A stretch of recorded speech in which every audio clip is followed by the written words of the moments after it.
2. decembrī Daugavpilī līdz ar pirmās adventas sveces un pilsētas galvenās egles iedegšanu sācies Ziemassvētku gaidīšanas laiks, kas solās būt bagāts ar pārsteigumiem, jautrību un brīnumiem. Jau no paša rīta bija iespēja piedalīties radošajās meistarklasēs un baudīt koncertus, bet vakarā tūkstošiem mazo un lielo daugavpiliešu un pilsētas viesu ar sajūsmu vēroja, kā spoži iemirdzējās galvenā Ziemassvētku skaistula vienības laukumā. Izrāde ļoti patika, bērni sajūsmā, ar sajūsmu ļoti gaidījām eglītes iedegšanu.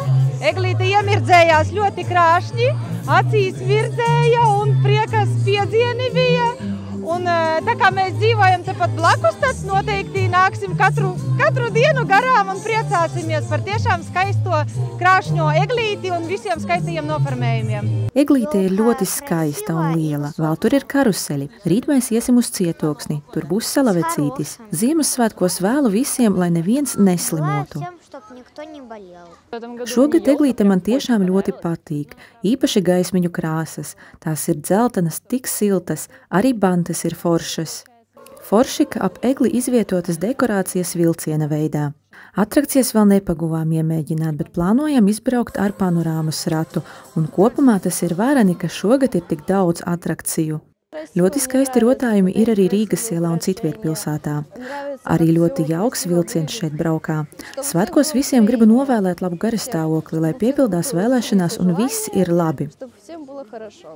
Savukārt svētdien, iedibinot jaunu Ziemassvētku tradīciju, pirmoreiz durvis vērusi Ziemassvētku vecīša rezidence Cietoksnī, inženieru arsenāla pagalmā. Šogad Daugavpilī mums ir īpaša svētku sajūta, galvenā iedegta pilsētas egle. Apkaimēs būs arī katrā pa mazai eglītei ar speciālu pasākumu, bet tas, kas šodien ir noticis pirmo reizi Daugavpilī, ir atvērta Ziemassvētku vecīša mājiņa, un vecāki kopā ar pašiem galvenajiem mazajiem viesiem var vienreizēji izbaudīt šo krāšņo pasākumu un gaidīt siltos un gaišos Ziemassvētkus. Šajos Ziemassvētkos es novēlu visiem ģimenes siltumu, vairāk krāšņumu, vairāk mīlestības, vairāk tuvāko cilvēku blakus un, protams, ģimene, protams, svētīgus visiem Ziemassvētkus un priecīgu jauno gadu.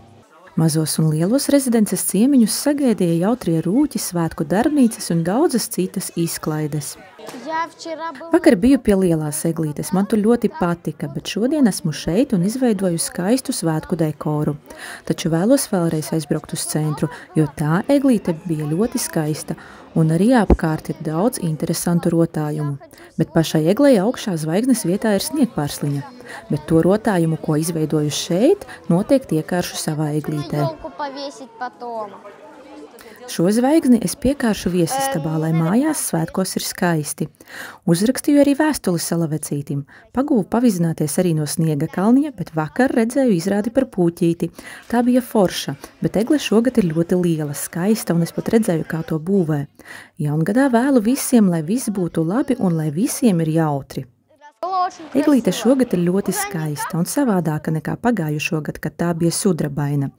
Šogad tā ir zeltaina ar bantēm. Gribēju izbraukt arī ar vilcienu, bet pagaidām nepaguvu.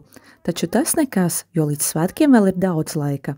Bet šodien arī bija jauki. Darbnīcā mēs strādājām ļoti draudzīgi un viens otram palīdzējām. Un tas ir pats galvenais. Uzrakstīt vēstuli salavecītim un piedalīties meistarklasēs Ziemassvētku vecīša rezidencē, kā arī baudīt citus ziemas priekus Daugavpilī varēs līdz pat janvāra sākumam. Aktuālajai informācijai par daudzajiem koncertiem, tematiskajām ekskursijām, iestudējumiem, tirdziņiem, izstādēm un citām svētku aktivitātēm, ko plašāk klāstā sarūpējušas pilsētas iestādes, sekojiet pašvaldības vietnē www.daugavpils.lv. Sižetu sagatavoja Daugavpils valstspilsētas pašvaldības sabiedrisko attiecību nodaļa.